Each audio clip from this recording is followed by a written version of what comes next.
Hi and welcome to a day in the life of TrueNorth Community Services. It's Thursday, February 28th.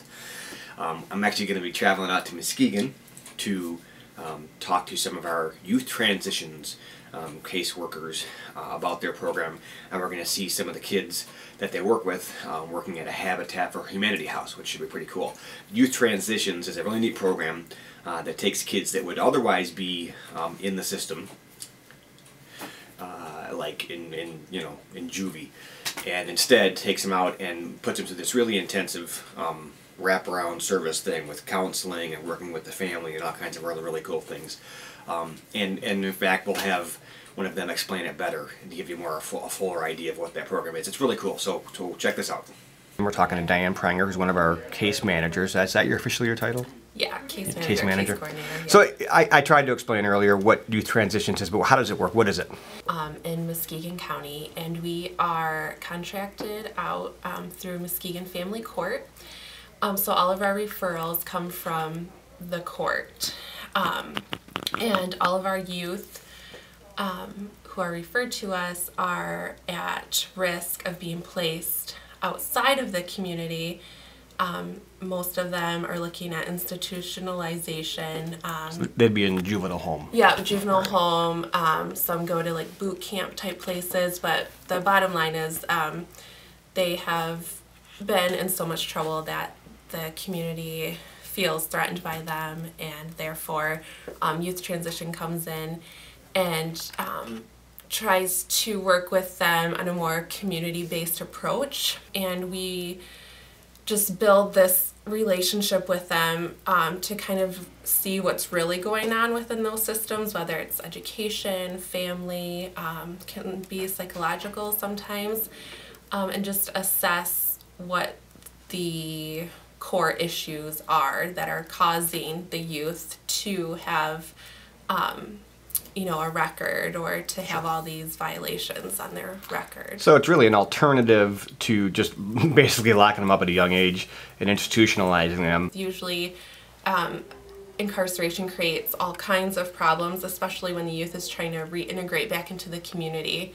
And a lot of times what we find out is once the youth is incarcerated, that kind of sends them on a track to possible adult incarceration. You end up with a lot of recidivism. Is that the word, right? That is the word. And how old are the kids you typically work with?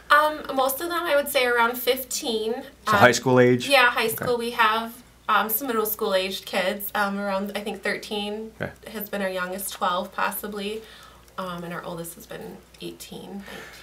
So if I remember hearing right, like typically if the state decided that kid needed to be sent to juvie, or that's pretty expensive for the state, and sometimes if the state things are full, they'll send the kid out of state, right? So Michigan state money is going to pay for a kid to stay in Illinois or Ohio or whatever else. So this program saves the state money and keeps the money local, right? Absolutely, it saves the community so much. But I think at one point we had saved the county $700,000 in 1 year. Obviously, with the economy the way it is, there's definitely been an increase in poverty, especially in Muskegon.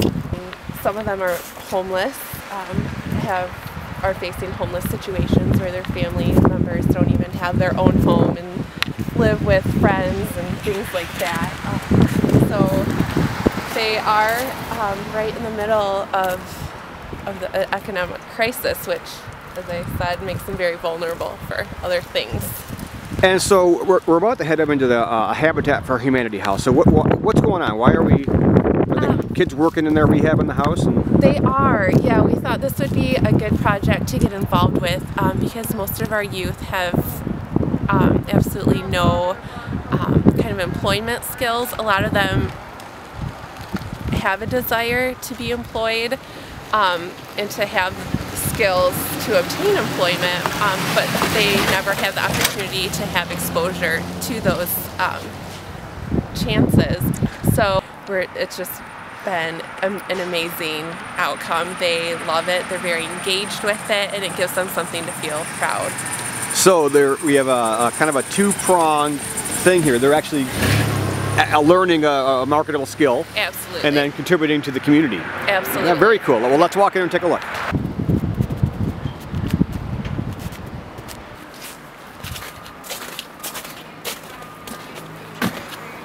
So yeah, so we're in the Habitat House. I'm here, Perry Benner, another one of our youth transitions case managers, was just talking about how one of the things they did in the house when I first got here was using thermal imaging camera. Yep. And some other cool little blower door tests, which basically shows how energy efficient or efficient the house is. Right. We'll put a tent-like material in the door, create a wind, a suction from the house, which would resemble a 20-mile-an-hour wind on the home. And then you take the thermal imaging camera, and determine where there's heat loss in the home, where heat is escaping.